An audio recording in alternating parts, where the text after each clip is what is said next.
Nous sommes ici pour 3 jours sur le circuit de Charade, près de Clermont-Ferrand, pour l'organisation des 2 finales du Challenge OptiFuel 2015, organisé par Renault Trucks France.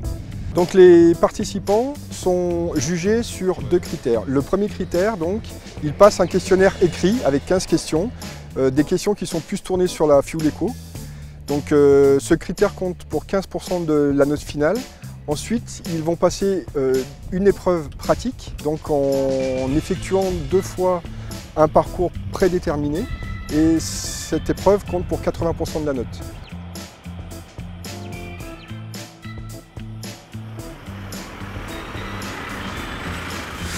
Bien passé, ça a été parcours sinueux, montagneux. Très technique en conduite, qui demande beaucoup d'attention. Les ronds-points, les épingles à cheveux, les cuvettes, les grosses montées, les faux plats. Il y avait de tout.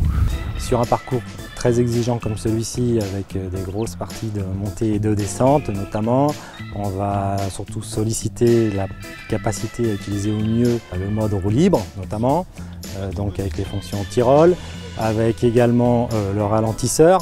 Plusieurs critères sont pris en compte, c'est-à-dire qu'il y a la consommation, il y a le temps passé dans la zone verte, il y a le nombre de coups de frein. Donc ça va nous permettre de pouvoir juger vraiment les capacités de nos 7 finalistes sur leur conduite Fuel Eco. Donc pour suivre les performances des conducteurs lors de ce challenge, on va s'appuyer sur l'outil OptiFuel Infomax qui va être l'outil référent chez Renault Trucks, notamment pour la population des formateurs qui sont amenés à suivre les performances des conducteurs dans le cadre notamment de formation à la conduite rationnelle.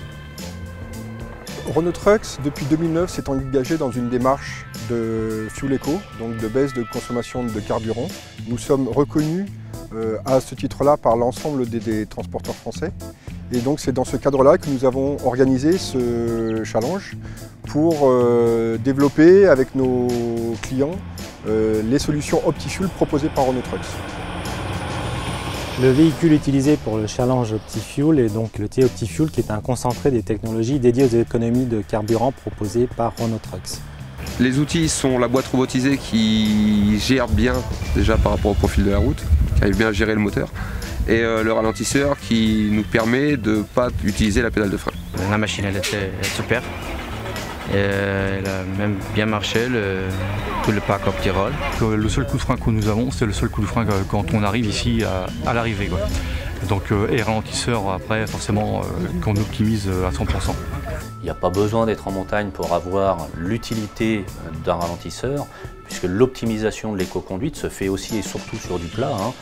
Quand on aborde un rond-point, quand on a à ralentir dans la circulation, c'est là où on va pouvoir avoir tous les intérêts de pouvoir freiner juste et au bon moment pour optimiser ce fameux TCO.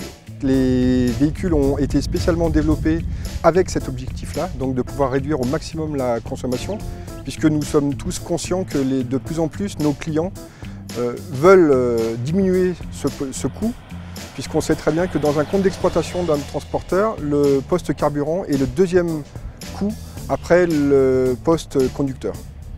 Il faut penser qu'il faut maîtriser la technologie qu'elle est à notre service. Et là, en l'occurrence, sur le T460 qu'on a eu et le Voigt, on a vraiment tout ce qu'il nous faut pour pouvoir anticiper et agrémenter notre conduite. On est toujours les acteurs principaux de la phase de conduite. Bien, donc le grand moment est arrivé.